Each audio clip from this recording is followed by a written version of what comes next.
O-N-Y-C-H-A. O-N-Y-C-H-A. Okay. Galbanon. Okay. Galbanon. G-A-L what? B-A-N-U-M. N-U-M. Okay.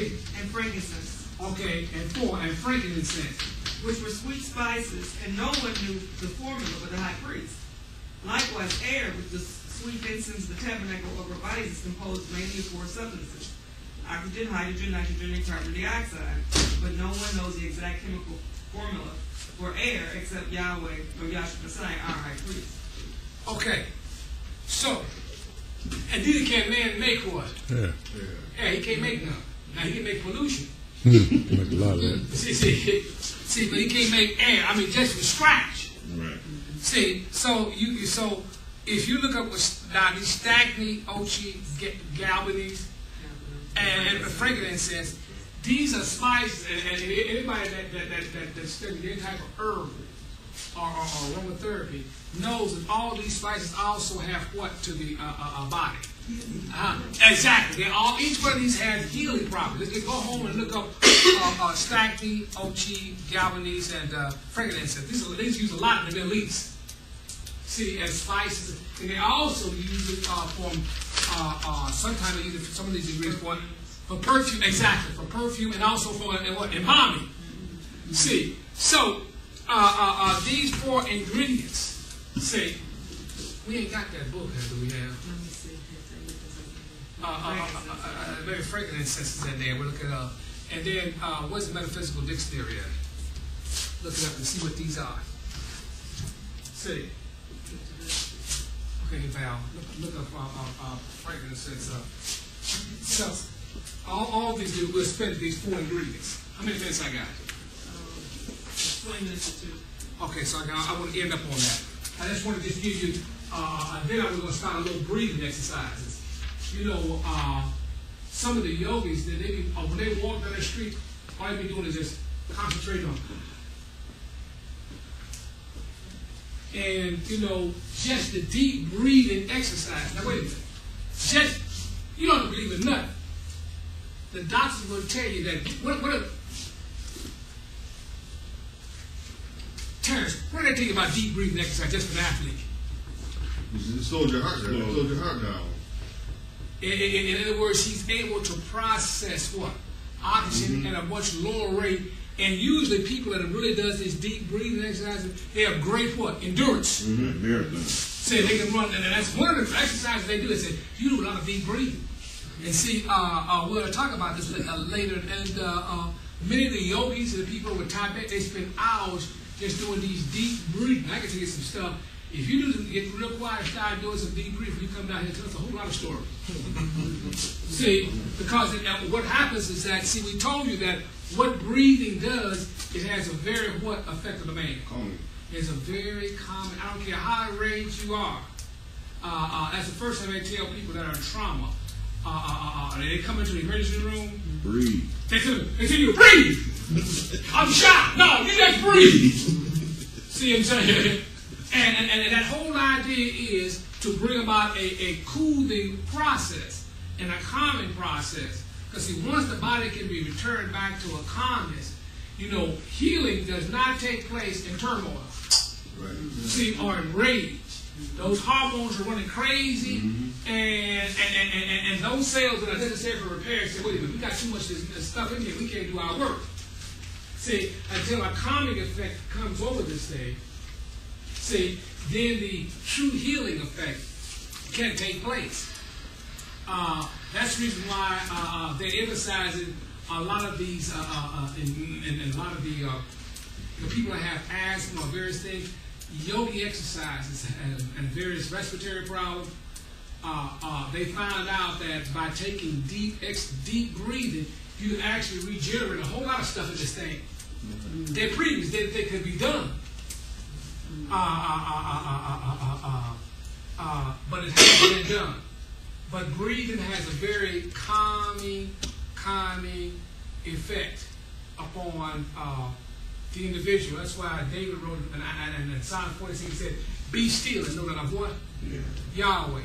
And just calming you down, just focusing just on the breathing process of meditation.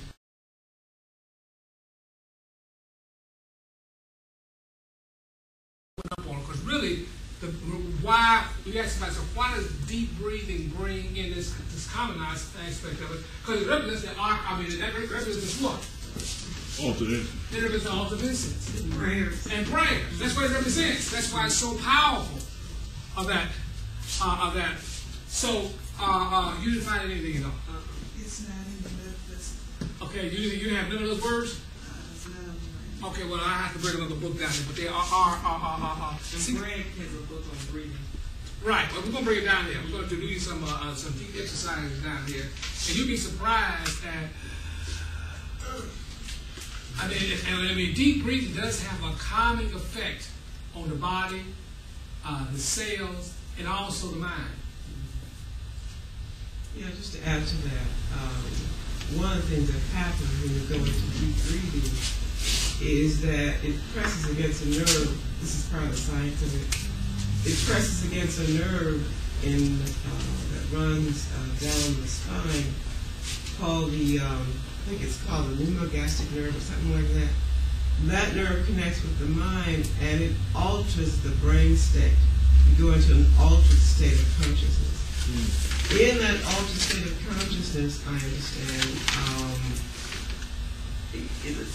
the mind quiets down, the breathing slows down, the nervous system changes from sympathetic to parasympathetic.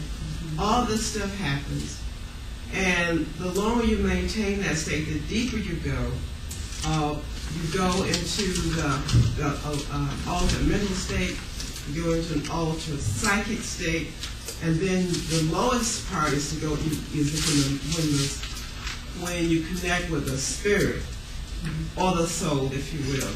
And that's when all those things that you're talking about here happen, is when you begin to connect with, quote, God, with Wouldn't that be the highest spirit. state? Huh? Wouldn't that be the highest state? Well, Not it the depends lowest on state? how you look at it. High in terms of, God, man, Yeah. Yeah. but low in terms of the breathing. The breathing slows down. Oh, okay. The more the breathing slows down, the more you go into altered state. Yeah. And the highest mental state, I'm told, is theta. That's the vibration. Yeah. It vibrates at theta. And at that state is when you go into, when the spirit, when you connect with spirit, or you connect with soul, or you connect with God, or whatever. But that's one of the, that's some of the thinking around what the whole breathing thing is about. Yeah, but like you said, it's an outward, remember, let me say it this way. It's an outward, as they did this exercise and they did the prayer, it was a physical ritual that was supposed to get them to focus what? Focus within. Because all this took place within the tabernacle. Well, the same way the breathing is, what it is, it's a method of calming you down. It's just a way of calming you down to get you to a place. And like she said, that altered state. Where is that place? It's a place within the consciousness. When you talk about the brain, you go beyond that. Now, what happens in these deep exercises, we'll talk about it, and as you get into it, you begin to find yourself getting light, and throughout the whole body, and things begin to kind of shift. Feel like you're in a wave, but you're in a bed. And what's moving is not literally the physical body. That's right. There's literally now you're talking about a little disconnect of what is basically used to begin what they so-called out-of-body transfer. The body actually leaves the body. Astral travel. And they call it astral travel. But because you do that, all that shows you the body can separate from the body. It doesn't mean that you're spiritually illuminated. It means that you are actually part, or you realize that there's a part of consciousness that differs from what? It's a physical body. From the physical body. Well, people who have these near-death experiences they talk about that all the time. Right. And that's just a manifestation of that. Right. I mean, it's just Yahweh had to create something to show you. Wait a minute. For you to believe, you can read that Bible all day. Right. You can read anybody's account. But until you actually, like a lady told me, she said, well, it was a friend of ours, me and my brother, he's passed now. She said she was going down the hallway, and all of a sudden, this car hit her. The car stopped flipping and turning. Next thing you know, she said, I was standing on the highway. Look at me. Look at the car, flip up and down, bam, smash. And I'm sitting in my damn mind. That's what she said.